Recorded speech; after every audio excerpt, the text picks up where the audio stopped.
વિછિયા તાલુકાના વેરાવળ ગામમાં સરપંચના પિતા પર જીવલેણ હુમલો કરવામાં આવ્યો. વેરાવળ ગામમાં સરપંચના પિતા પર જીવલેણ હુમલો કરવામાં આવ્યો.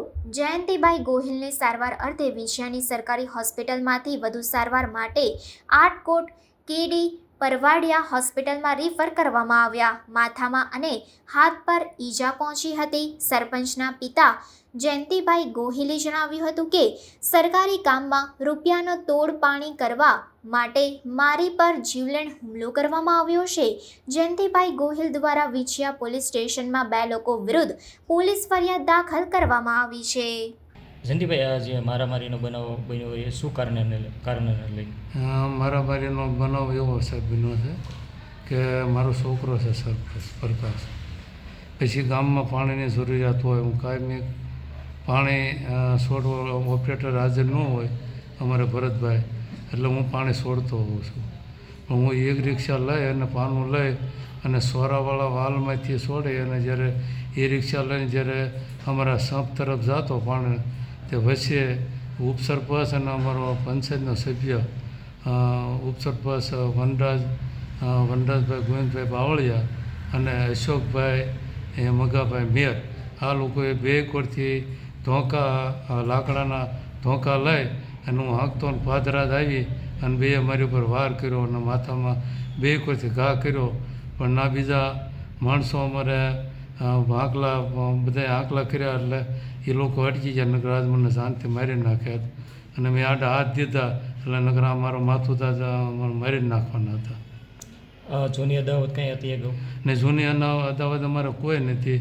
ખાલી એ રિક્ષા બાબતનો અમારો પ્રશ્ન હતો થોડો, પણ એ તો હું પાણીમાં કચરામાં એમાં તો સરકારે છૂટ આપી છે કચરા સાફ કરવા.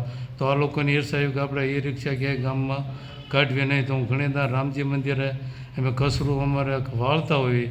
અમારે હરિરામ મહારાજ એ પણ મારી હારે એક દી હતા અને અમે આખી રિક્ષા ભરી અને બહાર ઠલાઈ આવતા હોય, આવું સાફ સફાઈ કરતા હોય મંદિરે ટાંકા ફરતે. કયા ઈરાદાપૂર્વક આ હુમલો કર્યો એવું લાગે? ઈરાદાપૂર્વક એ લોકોને પંચાયતના કામ બાબતથી એમ કે તમે અમને તૈયારમાં જ પૈસા દો. કે સાહેબ, સારા કામ કરવાથી પૈસા મારી પાસે વધે નહીં. માન સારા કામ કરવી 80-90%, તો ખરેખર સારા ગામના વિકાસ કે મારા ગામનો વિકાસ તમે જોઈ જુઓ. એમાં ક્યાંય પણ મેં ભ્રષ્ટાચાર કર્યો હોય તો કહેજો. અને એના સમયની અંદર એવી મોટે મારી પાસે વાતું કરતો. એ કે જ્યારે હું ઉપસરપંચ પહેલાં હતો ત્યારે મેં ડાર નહોતો પડાવ્યો અને મોટર નહોતા લાવ્યા અને 80,000નું ખોટું 80 કે 70,000નું ખોટું બિલ બનાવી અને એ લોકો પૈસા ઉપાડે જતા. બીજા નંબરમાં ત્યાર પછી નાગરભાઈ સરપંચ આવ્યા ત્યારે એને ખોટા કેસમાં ફસાવી અને આ એક સમજે રહ્યો વનરાજ બાવળિયા એ ત્યારે પણ 50,000 રૂપિયા જ્યારે નાગરભાઈ પાસે પડાવી ગયો હતો. ખોટા લોકોને બીવરાવી અને પૈસા પડાવવા મારી પાસે એ જ કરવા નહોતા કે આવી ધાક ધમકી આપું તો આ લોકો મને પૈસા આપે. પણ સાહેબ, વિકાસના સારા કામ કરવા હોય તો પૈસા ક્યાંથી વધે? મારા ગામના એકેય સભ્ય નથી માંગતા.